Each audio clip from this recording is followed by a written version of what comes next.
dan biar kita lebih fokus untuk bisa menyimak agar kita bisa mendapatkan ilmu dan keberkahan dari Allah Subhanahu wa taala.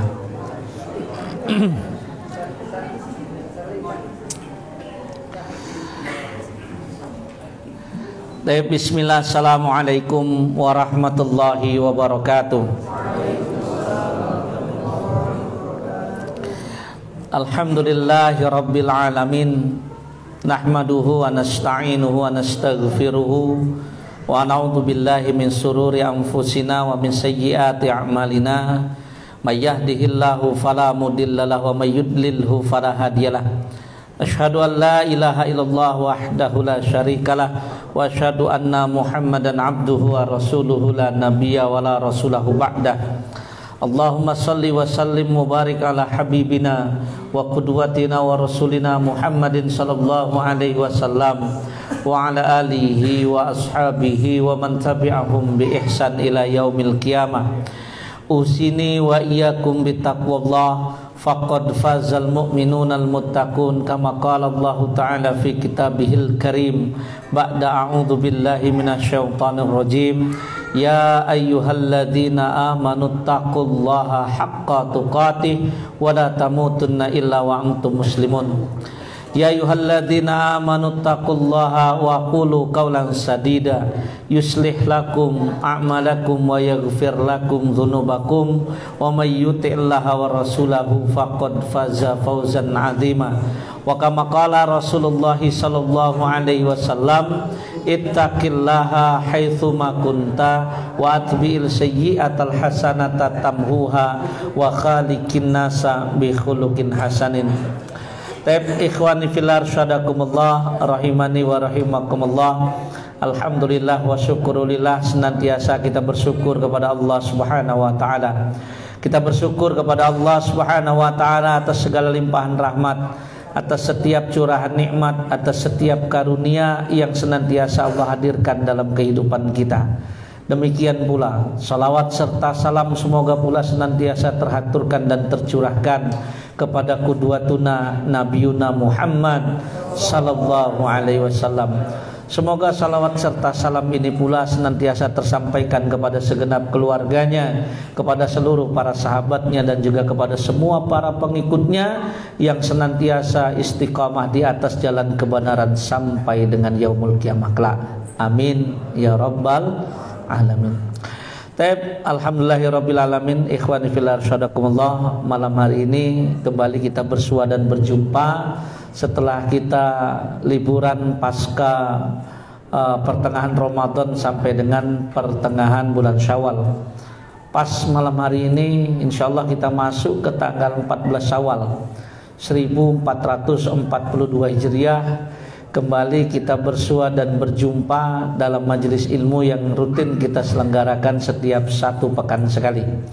Jadi nanti bagi antum semua yang baru hadir kembali ataupun yang sudah lama, mulai malam hari ini insyaallah kajian kita akan tetap berlangsung ya. Kalau ada keterlambatan flyer, pengumuman dan segala macam, itu semua bukan berarti kajiannya ditiadakan, hanya ada keterlambatan saja.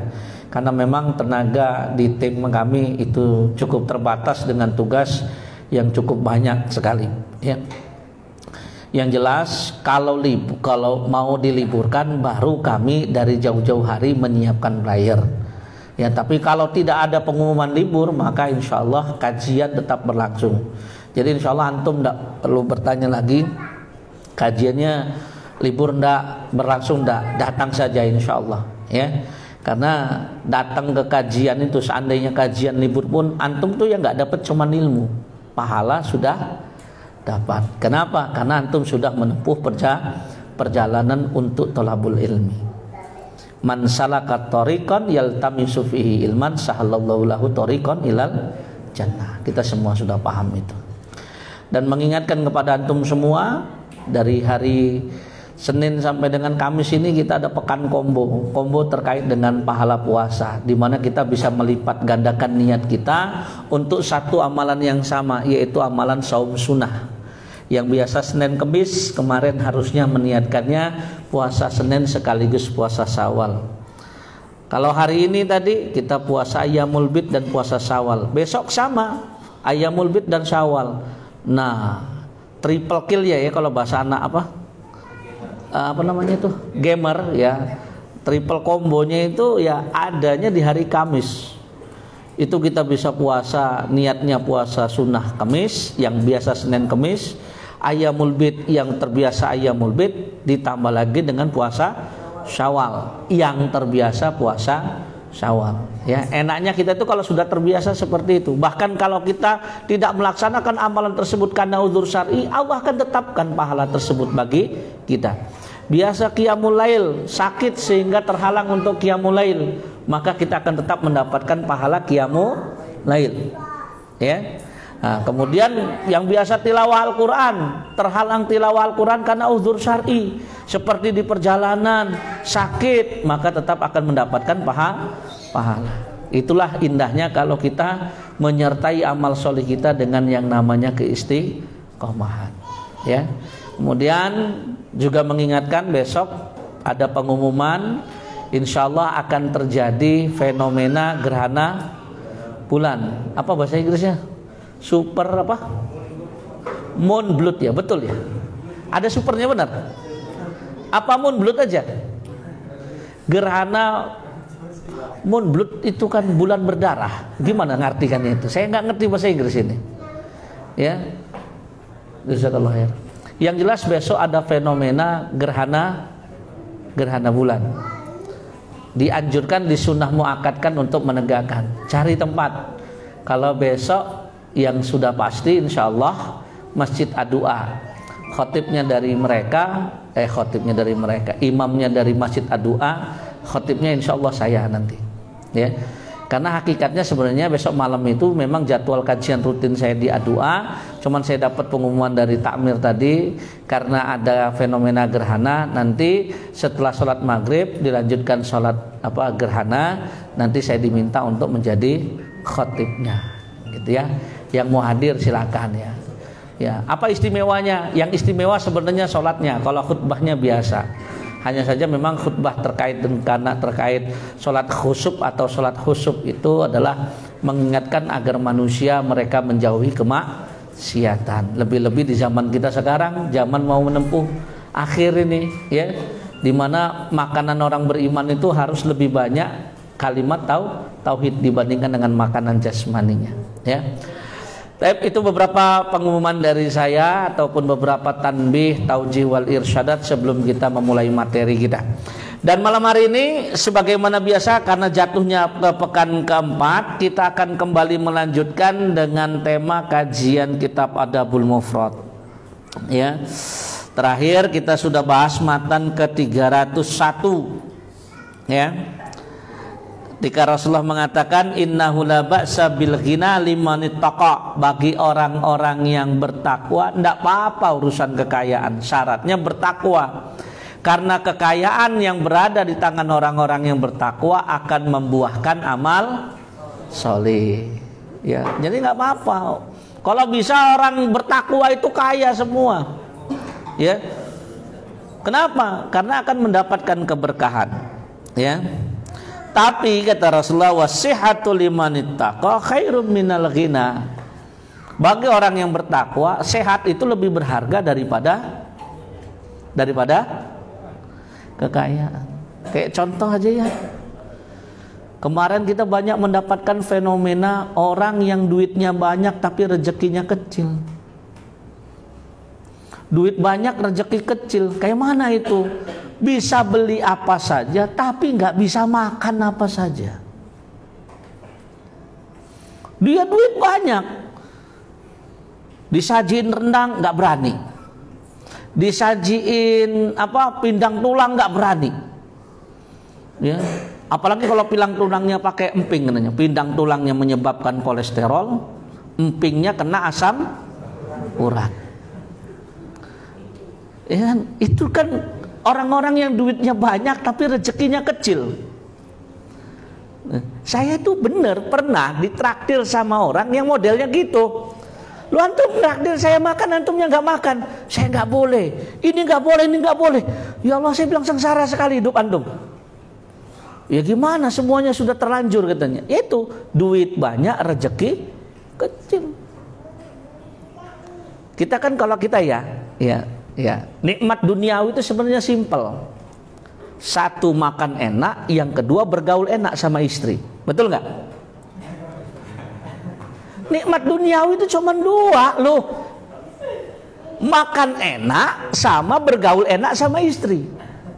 Yang bujang nggak bakal bisa ngebayangin. Bener, antum hampa kalau masih bujang itu. Antum cuma bisa merasakan bagaimana bisa makan enak. Cobalah tanya sama yang sudah punya keluarga ini, betapa nikmatnya bergaul sama istri. Habis bergaul sama istri itu muka biasanya cerah gitu ya. Kalau ketemu sama ikhwan tertawa, senyum dia. Makanya saya sering bilang itu, kalau ikhwan ketemu di komunitas mukanya sembraut itu, saya bilang apa kurang jatah, apalagi nggak dapet jatah dia ini. Ya, karena mukanya ditekuk terus gitu kan. Nikmat dunia itu seperti itu. Makanya kalau Allah cabut aja kita itu, wow, hilang nikmat duniawi. Walaupun bagi orang beriman, nikmat akhirat jauh lebih penting dibandingkan dengan nikmat duniawi. Tapi banyak orang nikmat ukhrawi nggak dapat, nikmat dunia pun nggak dapat.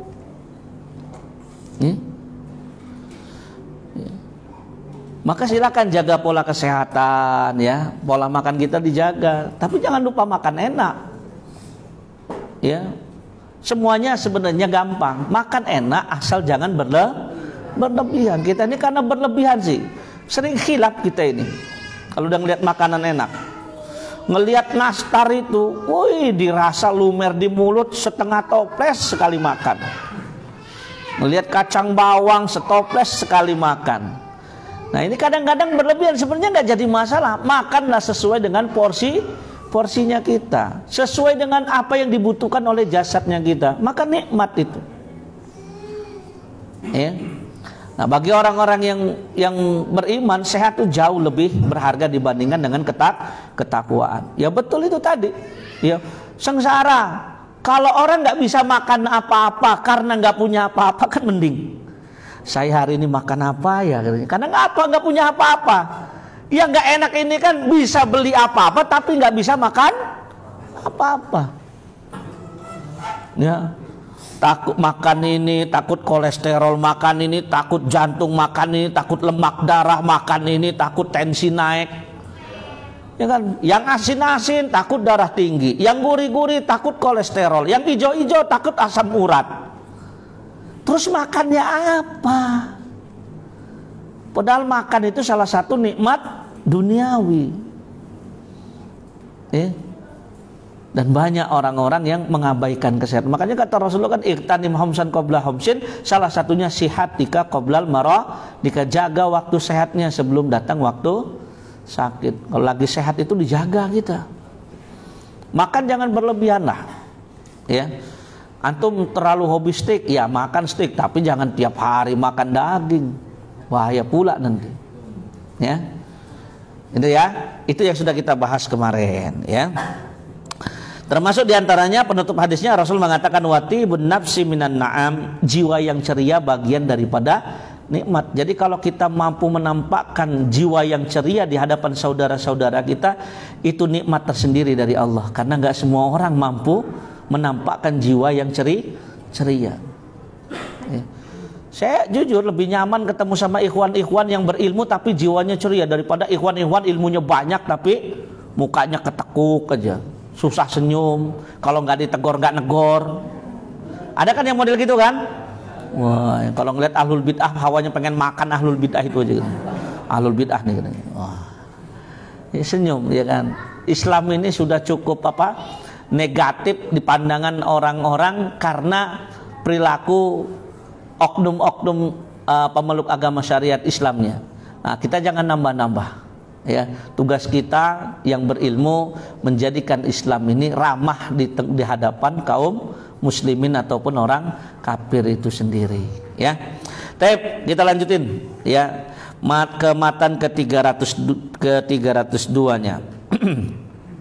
Hadasana Ibrahim bin Al-Mungdhir qala hadasana Ma'an an Muawiyati an Abdurrahman ibn Jubair an ibnu Nufair an abihi anin Nawas bin Sam'an al-Ansari annahu sa'ala Rasulullah sallallahu alaihi wasallam anil birri wal ismi. Ya, telah meriwayatkan kepada kami Ibrahim bin Mungzir, beliau berkata telah meriwayatkan kepada kami Ma'an dari Muawiyah, dari Abdurrahman bin Jubair bin Nufair, dari bapaknya dari Nawas bin Sam'an al-Ansari, bahwasanya beliau bertanya kepada Rasulullah SAW tentang apa itu albir. Albir itu apa? Kebaikan atau kebajikan.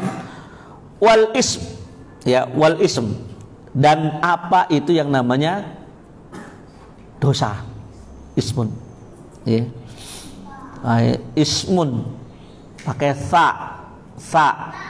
si susah, dosa. Kalau ismun artinya nama.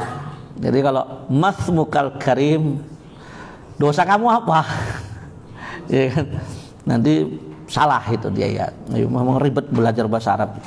Saya aja sempat dulu jadi orang gagu di pondok pesantren itu. Ribet amat belajar bahasa Arab. 6 bulan saya di pondok itu pakai bahasa isyarat. Pakai bahasa Indonesia kena hukum.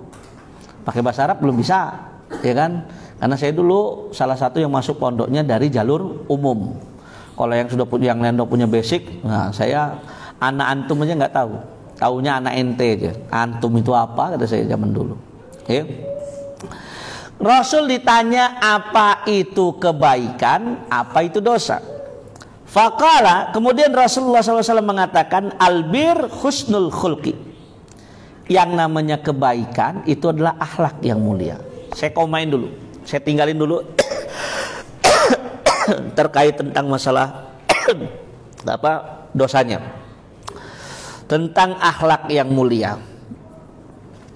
Nah, ini penting bagi kita untuk memahami kaidahnya. Segala sesuatu kalau dia dilabeli dengan akhlak yang mulia, maka dia akan jadi kebaikan. Ya, dia akan jadi kebaikan. Contoh ilmu dan alim. Ilmu itu ya barangnya, alim itu yang empunya. Alim itu kan orang yang berilmu. Ya, orang yang berilmu kalau akhlaknya nggak mulia, nggak jadi keberkahan, nggak jadi kebaikan. Hanya akan menjadi kesombongan. Contoh, hafalan sudah berapa juz? Waduh, 30 juz aja belum sampai Pak Ustadz. 30 juz aja belum sampai. Mau masuk surga? Ngimpi kamu. Enak gak ketemu sama Ustadz yang begitu? Saat saya mau mengajukan CV mau ta'aruf. Oh ya boleh. Boleh nggak saya milih yang cantik? Oh, ngaca orang mah kalau mau minta itu. Muka aja kamu jelek mau nyari yang cantik. Ketemu Ustadz yang kayak gitu gimana? Wah nggak lagi-lagi lah katanya. Nggak mau lah jadi murid Ustadz. Ya itu. Bahkan seorang alim pun, ya kan? Alim itu kan antum tahu ya bagaimana keutamaan orang alim itu kan. Sampai kata Allah, wa man ahsanu qaulam mimman da'a ilallah. Siapa yang lebih baik perkataannya daripada orang-orang yang menyeru manusia kembali kepada Allah? Siapa? Enggak ada. Pekerjaan paling mulia itu antum berdakwah. Itu paling mulia. Enggak ada yang lebih mengalahkan itu. Lebih-lebih lagi antum bakali diri antum dengan belajar Al-Qur'an. Khairukum man ta'allamal Qur'an wa 'allamahu. Sebaik-baik kalian adalah yang belajar Al-Qur'an dan yang mengajarkannya. Tapi antum belajar Al-Quran, antum ngajarin Al-Quran, kalau bentuk belajar dan mengajarkan Al-Qurannya antum tidak ditempeli dengan akhlak yang mulia, maka perbuatan antum tidak bisa menjadi kebaikan. Paham? Semua bentuk amal solih kalau tidak dilabeli dengan dengan akhlak yang mulia, tidak akan menjadi kebaikan. Antum bersodakoh, sodakohnya antum tidak disertai dengan akhlak yang mulia, nggak bakal jadi kebaikan. Nih zakat dari saya. Kalau dikasih zakat tuh sholat. Jangan jadi orang yang nggak tahu diri. Udah dikasih zakat nggak mau sholat, udah miskin sombong lagi. Allah aja ngomong deh, wala tubtilu sodakotikum bil manni wal adha. Jangan kalian batalkan pahala sodakoh infak zakat kalian dengan bil manni wal adha. Manan itu nyebut-nyebut pemberiannya, kemudian adza itu menyakiti hati si penerimanya, nggak bakal jadi. Padahal Masya Allah, sedekah itu kan luar biasa. Tapi antum barisin orang di tengah-tengah panasnya matahari hanya untuk nerima duit 100.000 di amplop, nah cium. Nah, ya, apalagi omongan antum, nah baris, belum mandi datang sini, ngejek lagi kan. Yang lebih parah lagi, ada orang datang ngasih nggak diceramainnya, pedesnya bukan main. Kamu ini masih muda, datang nggak malu apa kamu ini? Kamu tahu nggak kalau kamu meminta yang bukan haknya, kamu itu akan diazab oleh Allah Subhanahu Wa Taala. Ingat ya, pengemis itu datang di hari kiamat ke hadapan Allah dengan wajah tanpa daging, tapi ngasih juga enggak dia. Kata pengemisnya, ngasih aja enggak, ceramah panjang lebar katanya.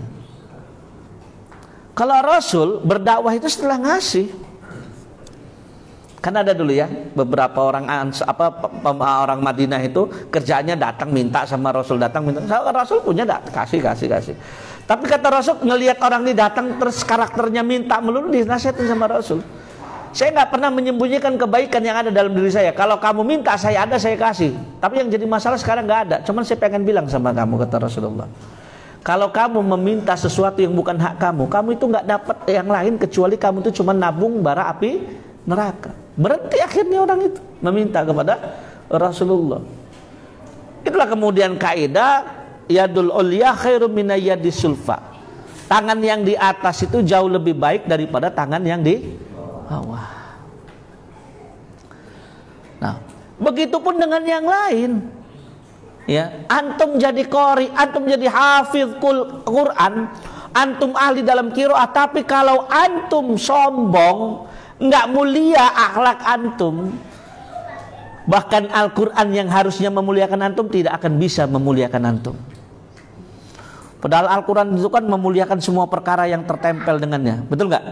Manusia biasa bisa mulia karena Al-Quran, dia hafal Al-Quran, dimuliakan sama orang. Tembok ini, tembok kan biasa. Bisa nggak tembok model kayak gini jadi tembok untuk WC? Bisa nggak?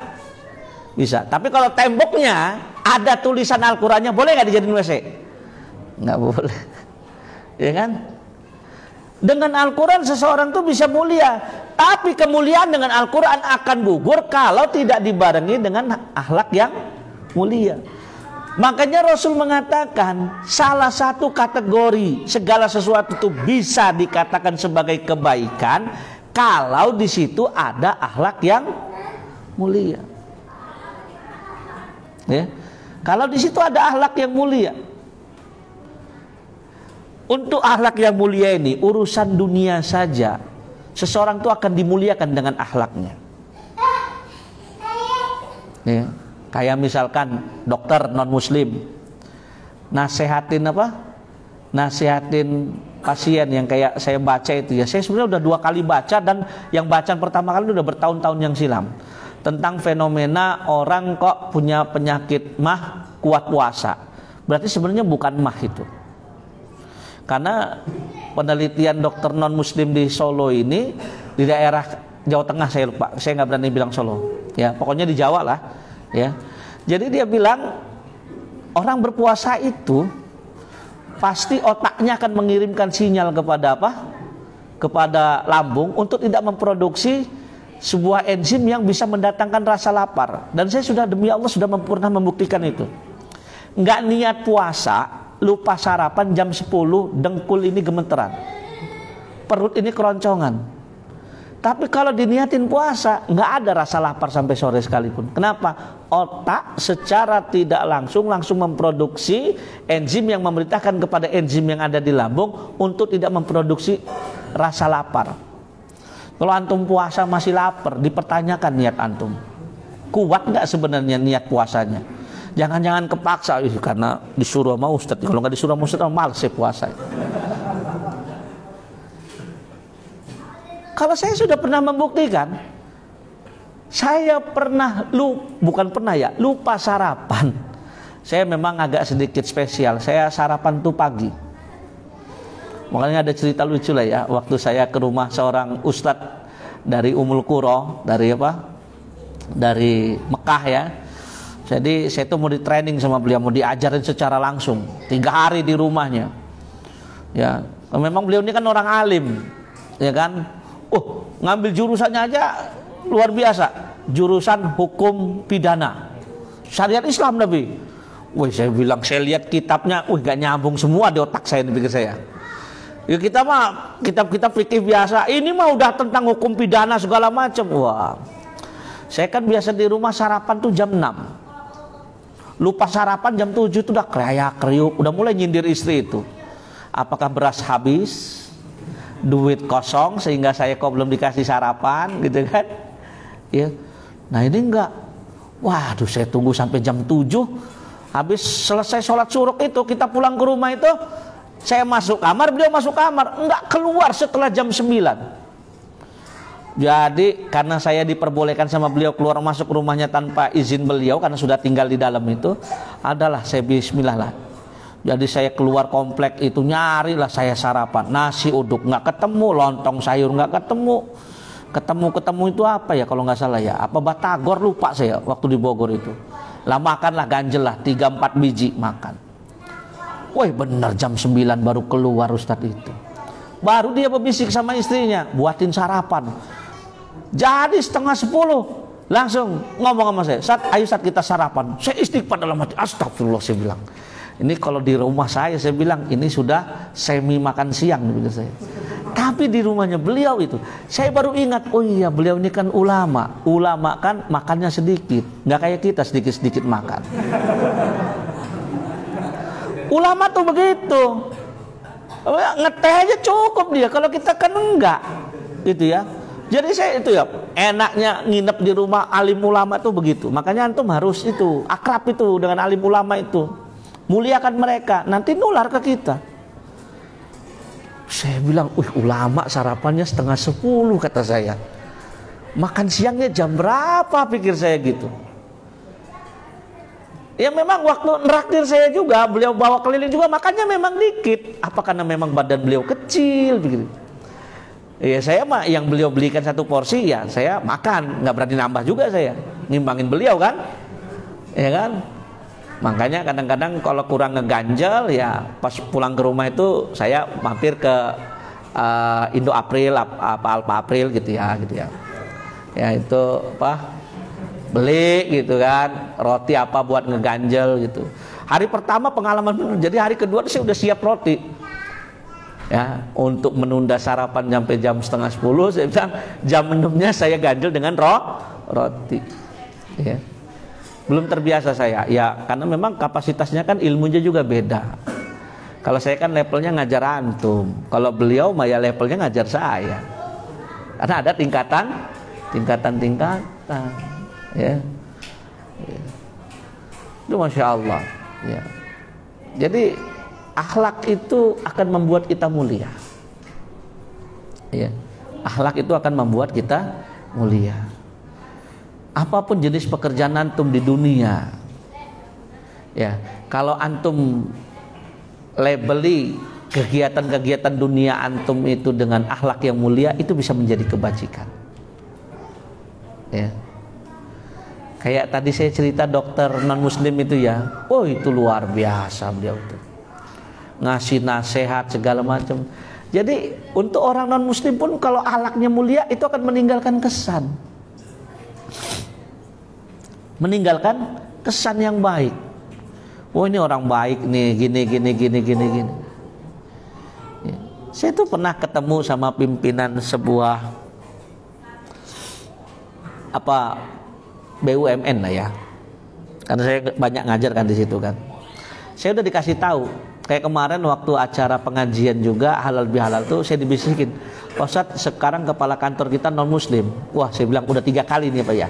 Tapi saya untuk yang kedua kali, yang orang Hindu itu sopannya bukan main. Setiap saya mengadakan kajian rutin di masjidnya, beliau tuh langsung kalau nggak nelpon saya, ketemu saya langsung. Izin Pak Ustadz, apakah saya yang non muslim diperkenankan mengikuti pengajian Pak Ustadz? Silahkan Pak, saya bilang.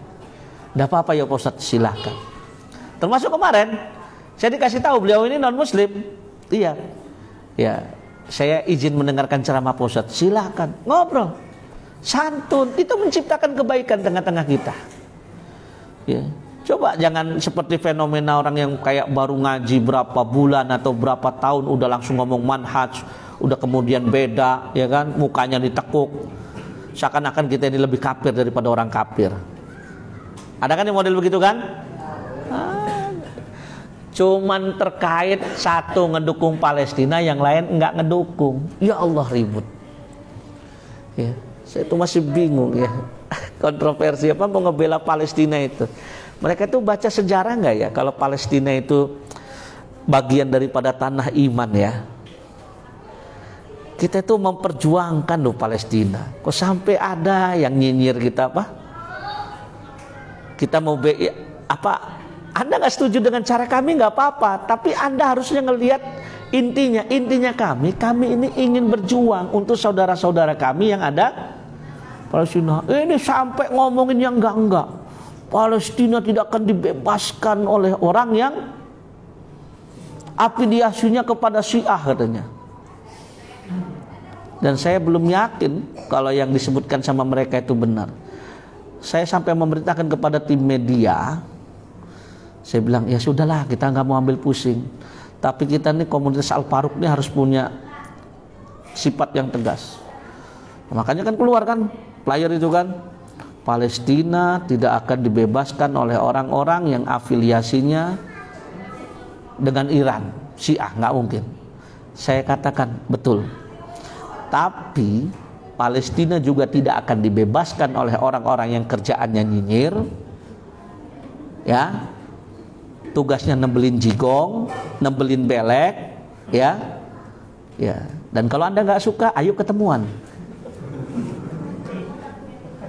Udah baca belum flyernya Al-Faruq yang buat kayak gitu? Saya yang nyuruh merintahin itu. Saya ngambil pusing. Masalahnya di tengah-tengah ada yang cerita, Ustaz, dikritik nih Ustaz, kegiatan ini apa bela Palestina ini Ustaz sama orang ini bugot penentang negara segala macam. Udahlah, saya bilang usah diladenin, saya bilang. Balas dengan player itu. Cukup, bilang begitu. Kalau nggak suka, ayo ketemuan. Ngapain Anda? Saya mau tanya. Andil Anda untuk umat Islam apa sih selain kerjanya nyinyir? Kita begini salah, kita begitu salah. Kalau kami salah, tugas Anda itu bukan nyinyir, tapi menasihati kami dengan cara yang baik. Karena kami ini masih muslim loh. Betul nggak? Betul. Ya. Bahkan kami itu mencoba membela saudara-saudara kami di Palestina dengan aturan yang diperbolehkan oleh negara kami, yaitu Indonesia. Boleh nggak kemarin acara itu kemarin? Boleh kata mereka. Bahkan aparatur negara ikutkan. Bukan berarti kita ini yang ikut acara kemarin adalah orang-orang yang apa? Yang anti negara. Enggak, woi. Motor karisma saya itu dari tahun 2003 bayar pajak melulu itu. Kurang taat apa lagi coba? Itu malah aparatur negara, itu mobilnya malah kadang-kadang nggak bayar pajak itu. Kau Ustaz bisa tahu, ya mereka sendiri yang cerita. Sampai ada yang bintang 2 itu, nggak usah bayar pajak Pak Ustaz, nunggu pemutihan aja katanya. Nanti kalau ada tilang bilang, gurunya AKBP ini katanya. Pernah juga itu, tapi saya mau bayar pajak terus. Ya.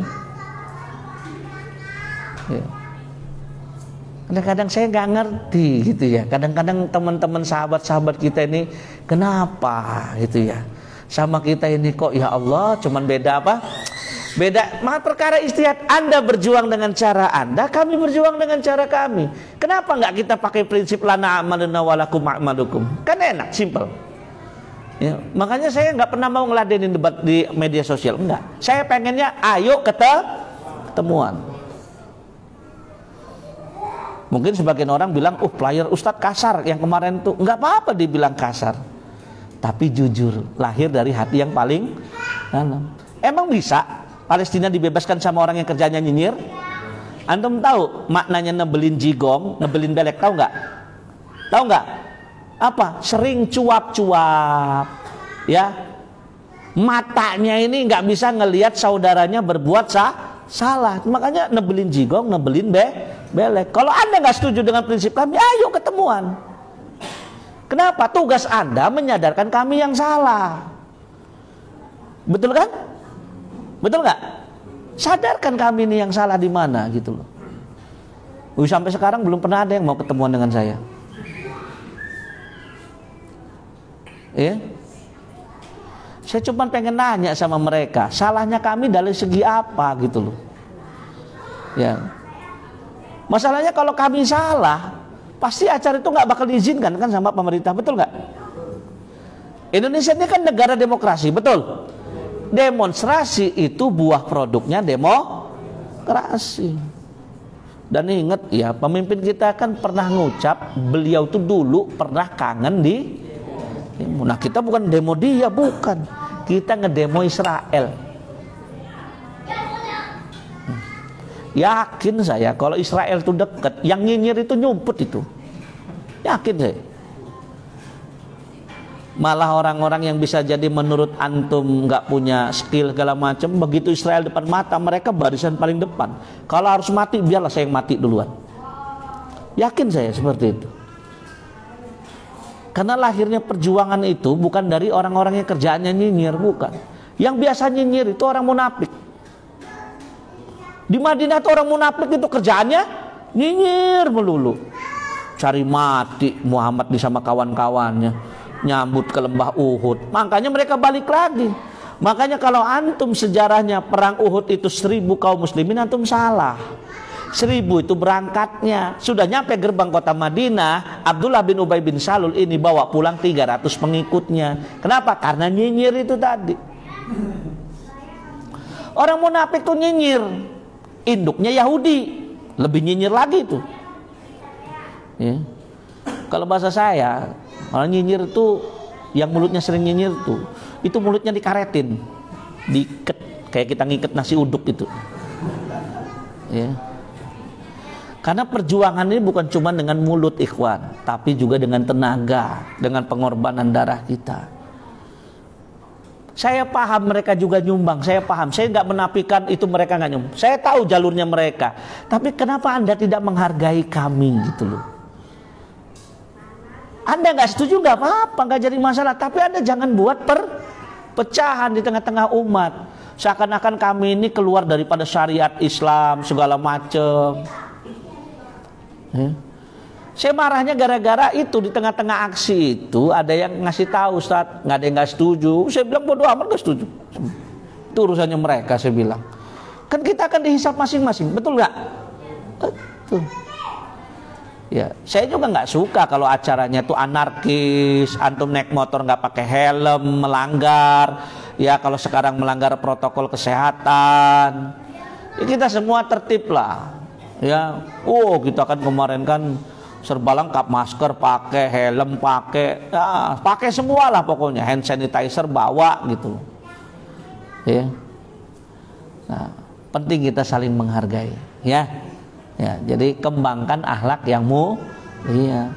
Berbeda pendapat kalau ditempeli dengan akhlak yang mulia pun insya Allah baik, ya. Itu namanya kebaikan.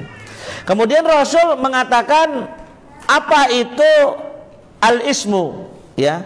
Rasul mengatakan al-ismu mahaka fi nafsika wa karihta ayatoli alaihin nas. Dosa itu sesuatu yang bisa membuat jiwa kamu itu was-was dan kamu takut perbuatan kamu itu diketahui oleh manusia. Nah ini udah indikasi nih, ini kaidah ini. Saya kasih tahu ya, Rasul nih ngasih kita rambu nih. Saya tuh sering ngomong begini, saya tuh kadang-kadang ditanya saya itu sama orang, tapi mereka ini nanya sepertinya nyari dalil. Saat di instansi kami kan begini, kalau begini, kalau kami nerima uang ini begini, tapi ini nggak ada syaratnya lho Pak, katanya. Ini semuanya ikhlas katanya, bla bla bla bla bla bla katanya. Saya bilang kan terkait tentang SOP-nya saya orang luar, saya nggak tahu, saya bilang. Cuman saya kasih kaidah saja. Kalau yang kamu lakukan itu nggak membuat diri kamu was-was, kemudian kamu juga nggak jadi masalah perbuatan kamu diketahui sama orang lain, maka jalankan saja. Tapi kalau dua sifat itu terhimpun dalam diri kita, berarti kita itu sedang berdosa. Aduh ini duit aslinya boleh nggak ya saya makan? Udah was-was itu dosa itu. Duh boleh nggak ya gitu ya. Dia ini sebenarnya ngasih apa gimana ya? Dia punya utang 10.000, ya kan? Begitu dia bayar utang 10.000, dia ngasih anak saya 2.000, katanya uang jajan. Waduh, ini riba nggak ya? Kalau antum sudah ragu, kata Rasul, dak ma yaribuka ila ma la yaribuka. Tinggalkan yang meragukan kamu menuju kepada yang tidak meragukan. Alah udahlah, inilah yang 2.000 daripada riba, saya masukin aja kotak infak. Selesai masalah. Atau kamu takut perbuatan kamu diketahui sama orang lain. Ada yang nanya sama saya jawab begini, Pak, itu saya nggak tahu SOP-nya di tempat Bapak seperti apa.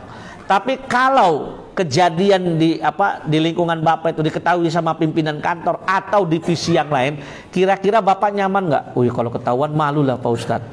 Itu dosa berarti, saya bilang. Karena sifatnya amal solih itu nggak takut diketahui oleh orang lain. Kayak antum lah nonton film porno, takut nggak ketahuan sama orang lain? Takut nggak? Saya tanya. Takut nggak antum nonton film porno? Yang dilakukan apa sama antum untuk menghilangkan jejaknya itu? Menghapus riwayat, histori, pencarian dan histori penelusuran.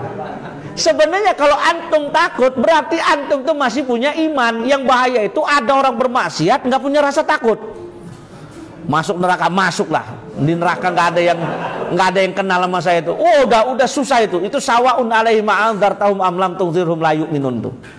Tapi kalau antum di bulan Ramadan makan, minum, meninggalkan puasa tanpa uzur syar'i, tapi antum diam-diam, antum tuh satu, itu jelas dosa. Yang kedua, itu pertanda antum masih punya iman. Yang bahaya tuh antum cepus ngerokok siang hari, nggak takut dosa. Diomongin juga nggak takut. Nggak usah ngomongin orang yang nggak puasa. Kalau lu lagi puasa, nanti puasa lu batal malah.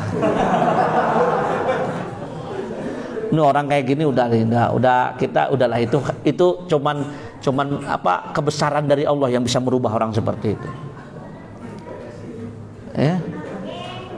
Ya, di bulan Ramadan aja dia nggak bisa mendekatkan dirinya sama Allah, lebih-lebih lagi di luar bulan Ramadan. Itu biasanya orang-orang model kayak gitu, kalaupun dia pengen tobat, itu harus ditabok dulu sama Allah. Caranya naboknya apa? Dikasih ujian. Apa keluarganya dibuat bangkrut dulu, atau dia miskin dulu, atau dia kecelakaan dulu. Ada orang Pak, kecelakaan mukanya habis separoh, dari ganteng tinggal separoh. Ganteng separoh kan gak enak. Ganteng, tapi kegusruk di sininya nih, ke aspal. Jadi sininya ganteng, sininya enggak, kan tetap gak enak gitu kan. Hikmahnya apa? Enggak pernah ke masjid, jadi ahlul masjid. Caranya Allah negur saya. Nah kalau bisa jangan kayak gitu. Jadi orang-orang yang bermaksiat kemudian takut diketahui sama orang lain, itu sebenarnya pertanda mereka itu masih punya iman. Nah yang jadi masalah, kita kadang-kadang nggak paham perbuatan saya ini hitungannya dosa apa enggak ya. Nah itu, perbuatan saya hitungannya dosa atau tidak. Sekarang gampang, ya itu saja. Membuat kita was-was enggak? Ya, kayak antum nih, minum di warung jamu, cium, kok rasanya ada bau-bau figur, tapi bilangnya jamu. Waduh, ada bau-bau figur gitu ya. Antum bodoh, kalau antum sudah bisa ngenalin ini figur, masih antum minum. Bodoh antum itu.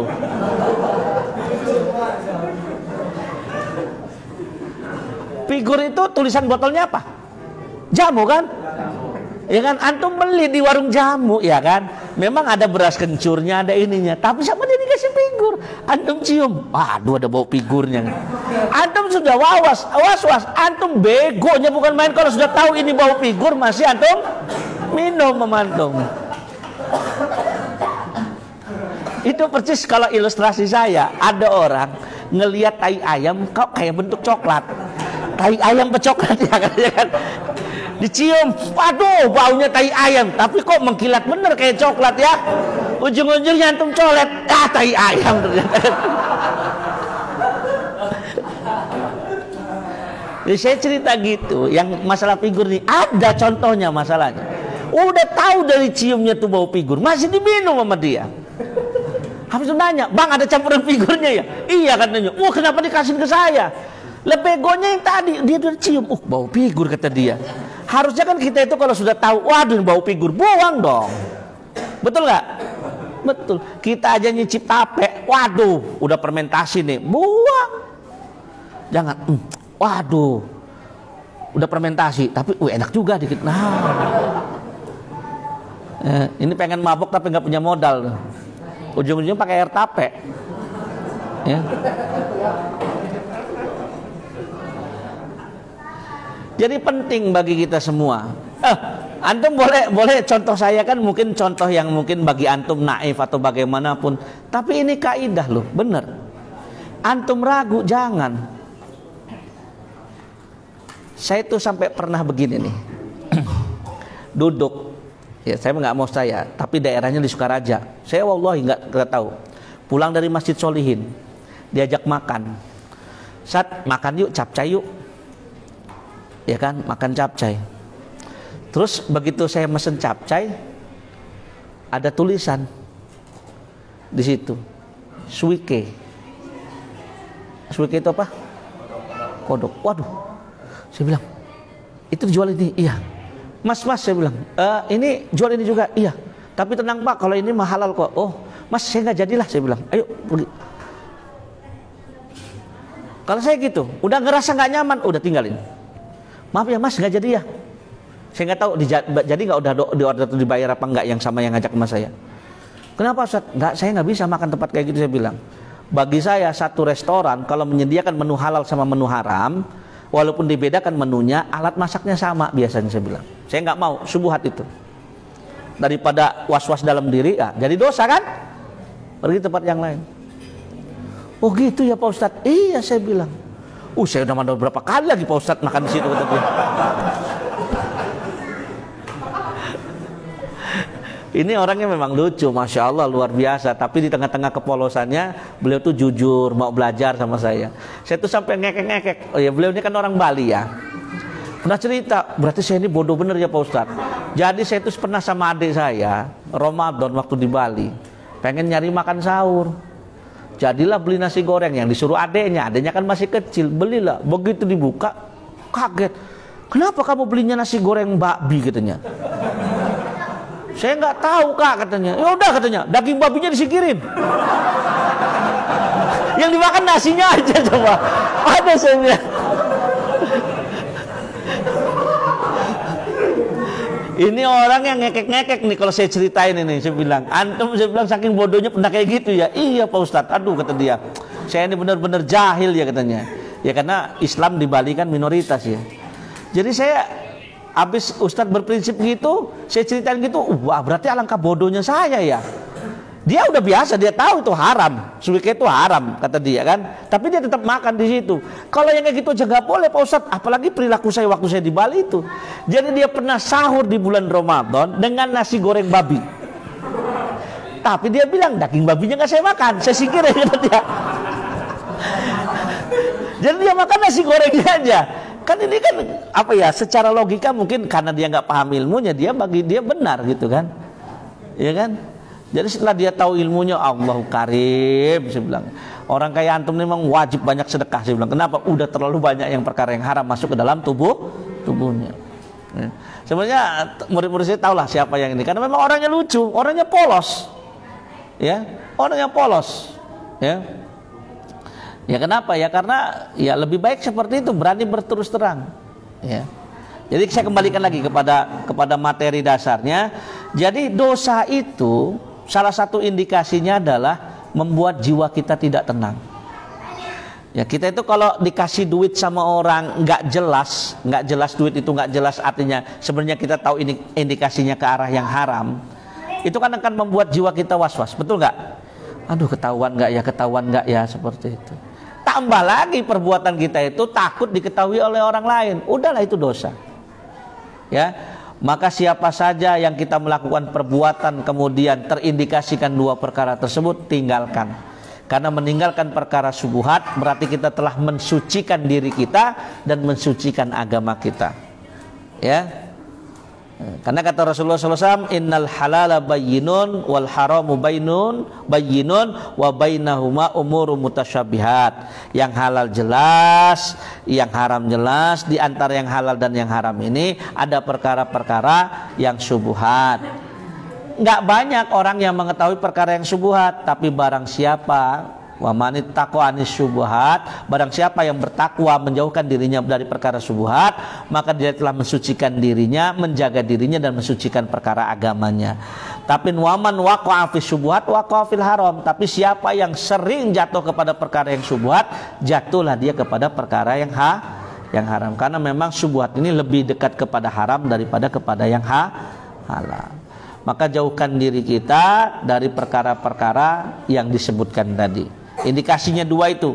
Kalau itu mampu membuat jiwa kita resah, gelisah, dan kita khawatir perbuatan kita diketahui oleh orang lain, maka itu adalah perbuatan dosa. Ya, tapi itu kandungan makna hadis yang kita pelajari pada kesempatan malam hari ini. Mudah-mudahan bermanfaat, berfaedah bagi kita semua. Dan alhamdulillah kita sudah bisa merutinkan lagi kajian kita. Sampai di sini materinya, nanti kita sambung setelah sesi makan malam dengan sesi tanya jawab.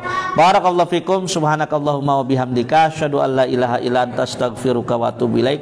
Aqulu qouli hadza wa billahi taufiq wal hidayah. Assalamualaikum warahmatullahi wabarakatuh.